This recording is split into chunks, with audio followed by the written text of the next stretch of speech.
a TV star. From Philadelphia to Hollywood Boulevard. This ain't no music video. Oh, take my hand, we'll go.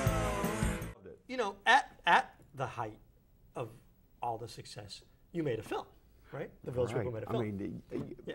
I look back and think about how much they had us do in a 4-year period, and it's amazing that you're still alive. Yeah, I mean, that I've not aged more than I have.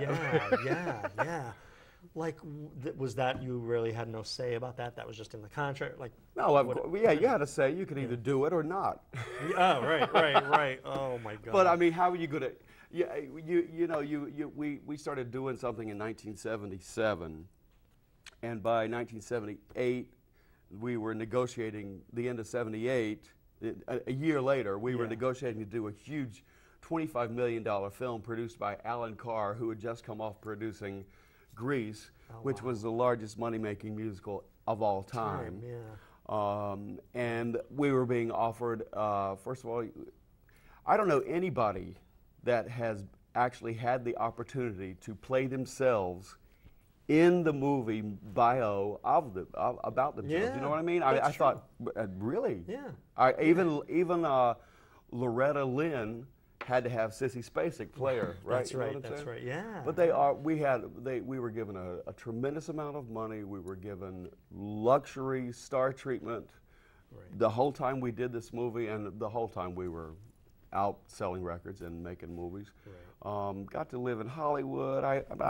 For a year I leased Joan Collins' house down the street from Polly Bergen and Frank Sinatra. So I mean, and I'm a little kid from North Carolina who all of a sudden I'm able to do this. Less than 5 years after I moved to New York, and I'm thinking, I'm not going to say no to this. It's a dream come true. Yeah. Yeah. I mean, it's money in the bank. It's limousines. It's first-class hotels. It's mansion in Beverly Hills. It's yes from everybody. And please. And now, I survived. You know, all you guys were fairly young. I mean, in the big scheme of things. I mean, you obviously you're young now, so I mean, you were. Well, I mean, I was I was 25. Felipe was a year younger, and everybody else was older. Oh, okay. How well were you? Well, I'm 53 years old right now, and I was in 1977. I was 25. 25. Yeah. And you know, to be 25 years old, and have from 25 to 30. Ride a wave like no other wave. I mean, how well equipped were you to handle? I'm very well equipped. I walked right into that one. Right into that one. How well equipped was I? I was very well equipped to handle the success, you know. Well, I was very well equipped. No, that's good. I mean, obviously you were because. I'm well educated. I mean, how did you miss the trappings of drugs and all that? I don't think I missed any of them. Okay. No, I'm well educated in that I went to the University of North Carolina in Chapel Hill and studied film and theater, and then I went to the North Carolina School of the Arts and studied dance and choreography. I well granted with my family. My parents raised me up in a very loving home. I was, however, God decided to bless me with, I feel like a really a multitude of gifts. He somehow put something in me that I think part of what it is that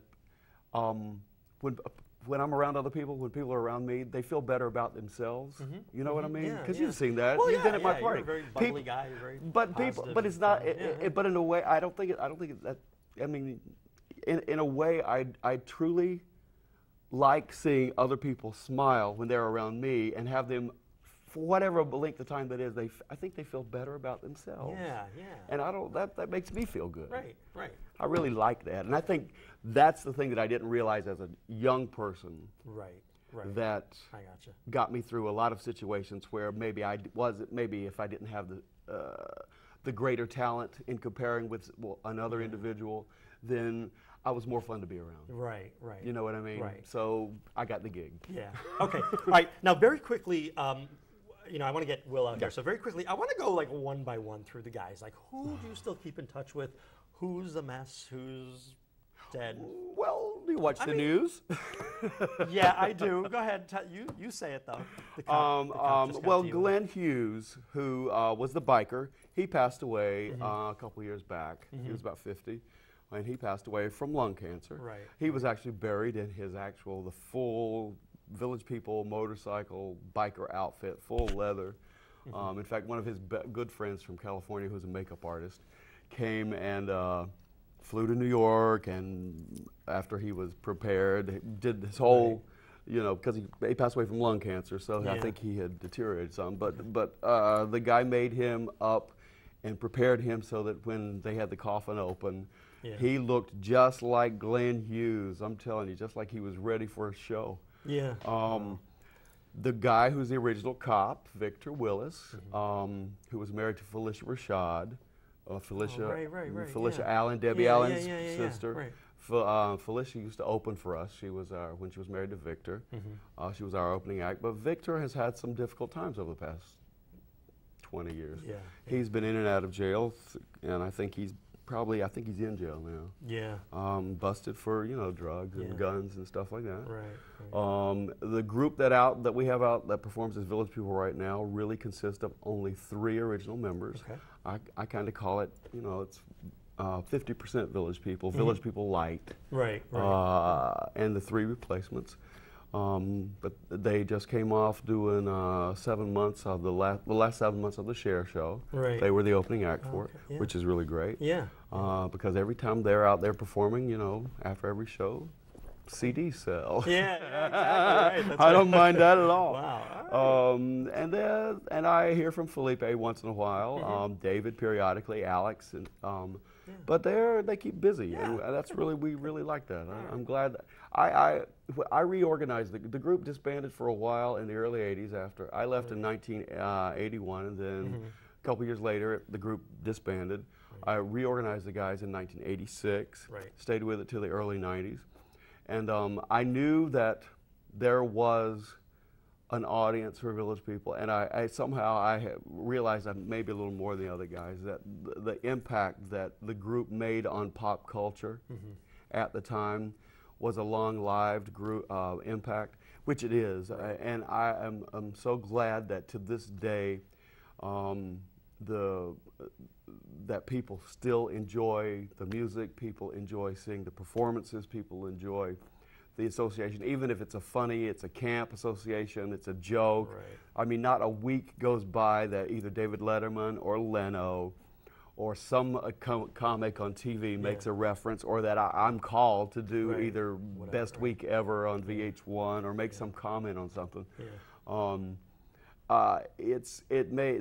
It made such a deep indentation on popular culture in this country for the past 25 years that this past June, for example, I was at Yankee Stadium in the mayor's box with Rudy Giuliani and his wife, and it's a full stadium in New York, 55,000 people.